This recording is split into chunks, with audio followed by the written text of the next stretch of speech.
What editing software is the most helpful? That's the topic I'm addressing today in The Right Question. I'm Daphne Gray Grant, the publication coach.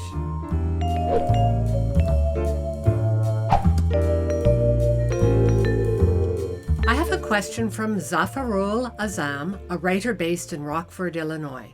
Here's what he's asked by email. I'm an aspiring writer who went to college in the US and have lived and worked here for more than 30 years. My mother tongue is Urdu, and I still find myself sometimes thinking in that language. I'm an engineer by training, but I've recently started a book of historical fiction. I've written about 30,000 words, and recently I ran the document through the trial versions of ProWritingAid and Grammarly. Among other things, the software told me that my narrative is understandable for 7th graders and above. I have two questions. First, does a 7th grade level mean that my work is too simple? Second, which of these pieces of software is more effective for editing, Grammarly or ProWritingAid? And does one work better for certain genres? Thanks for your questions, Zafarul, and congratulations on writing 30,000 words. That's a terrific achievement. Let me tackle your questions one at a time.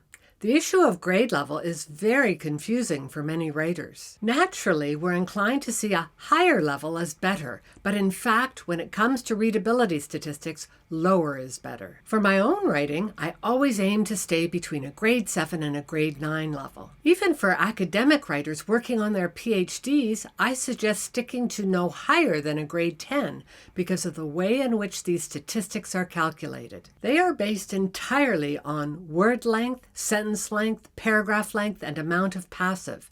In other words, these statistics don't evaluate the quality of your ideas or reasoning. In the show notes, I've put a link to a video I did previously on readability statistics. I urge you to check it out. Hitting a grade 7 level simply means that your work is relatively easy to read. It does not mean that it's too simple. Your second question, relating to ProWritingAid versus Grammarly, is even easier for me to answer.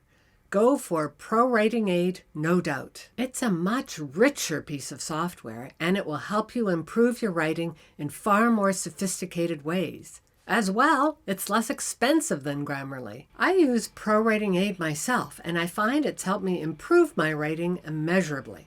There's no difference between these two softwares with respect to genre. See the show notes for a link to a blog post I've written on the topic. This post goes into the details on the costs as well. Finally, let me wrap up with the words of Taiwanese engineer and businessman Jen-Hsun Huang.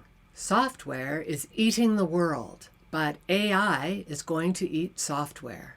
As an engineer, Zafarul, you're probably already aware of the difference between software and artificial intelligence. Software like ProWritingAid and Grammarly is not as sophisticated as artificial intelligence, although I understand that AI-based editing tools are being developed even as I speak. They're just not available to the general consumer yet.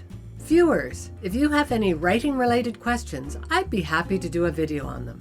Just send me a quick email, daphne@publicationcoach.com, or put a note in the comments section of this YouTube video. And if you'd like to learn more about how to make your writing a happier, more rewarding process, check out my latest book, Your Happy First Draft. It's not available in bookstores or on Amazon. The only place you can get it is my website, link below and in the show notes.